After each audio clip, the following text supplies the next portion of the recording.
जो आपका मन होता है ना, वो बहुत चंचल होता है। और आपका मन ऐसा होता है जैसा एक नवजीवित पशु हो। जो छोटा सा घोड़ा पैदा होता है ना, वो इधर उधर भागता रहता है, उसे सही दिशा नहीं मिलती है और उसे लगातार सिखाया जाता है कि तुझे सीधे दौड़ना है, जब बाधा आएगी तो तुझे कूदना होगा। पर वो घोड़ा सीख नहीं पाता, वो इधर उधर भागता रहता है। जिस तरह से एक नवजात पशु का दिमाग होता है ना, कि इधर उधर भागता रहता है, ठीक वैसे ही आपका मन होता है। आप देखो, जितने भी लोग सबसे ज्यादा महान बने हैं, उन्होंने अपनी इंद्रियों पे काबू किया है, अपने मन पे काबू किया है। बाहर दुनिया को जीतना बहुत आसान है बेटा। सबसे पहले आप अपने मन को जीतो, अपनी इंद्रियों को जीतो, अपने ऊपर कंट्रोल लेके आओ। जब तक आपके जीवन का कंट्रोल दुनिया के पास है, तब तक आप कुछ नहीं कर पाओगे। सबसे पहले अपनी लाइफ का कंट्रोल लो। Take back the control of your life. ऐसा क्यों हो रहा है कि तुम कुछ और करना चाह रहे हो पर दिन भर कुछ और कर रहे हो? पर ऐसा क्या है कि आप दिन भर वो काम कर ही नहीं रहे हो जिससे आपको आपका लक्ष्य मिले? सीधे शब्दों में आप समझो, आप अपने जीवन का जो कंट्रोल है, आप अपने जीवन का पूरा कंट्रोल एक शैतान को दे चुके हो, जो अपने हिसाब से आपके जीवन को चला रहा है। अगर सच में तुम्हें जीवन में सफल होना है, और अपने माँ बाप के लिए क्यों, अपने लिए जीवन में कुछ करना है, अपना नाम बनाना है, अगर अपना नाम रोशन करना है। मैंने एक दिन कहा था कि माँ बाप नाम रख देते हैं, पर नाम बनाना बेटे या बेटी का काम होता है। माता पिता आपका नाम रख देते हैं कि आपका नाम रख दिया आशु, पर इस नाम को बनाने का जो काम है वो आपके ऊपर है।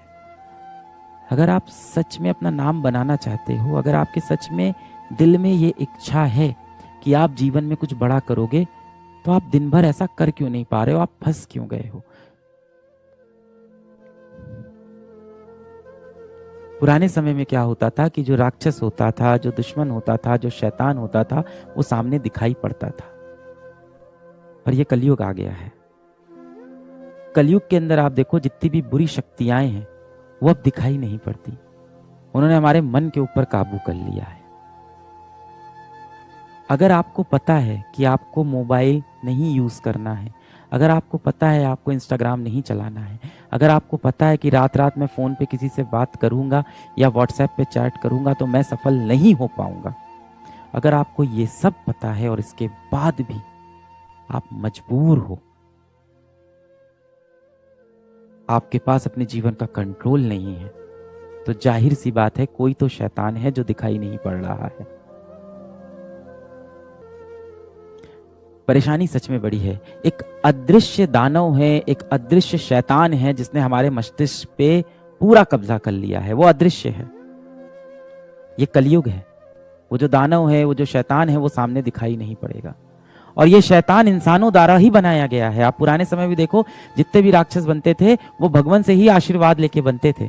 बड़े बड़े उनको आशीर्वाद मिल जाते थे, फिर बड़े बड़े राक्षस बन जाते थे।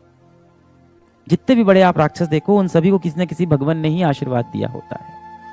आज के समय में जो कलयुग के राक्षस हैं, उसको इंसान ने बनाया है। ऐसे राक्षस हैं जो आपका समय आपसे लेना चाहते हैं, ऐसे राक्षस हैं जो आपकी जिंदगी आपसे लेना चाहते हैं, ऐसे राक्षस हैं जो आपका लक्ष्य, आपका सपना, आपकी सोच, आपका परिवार, आपका भविष्य सब आपसे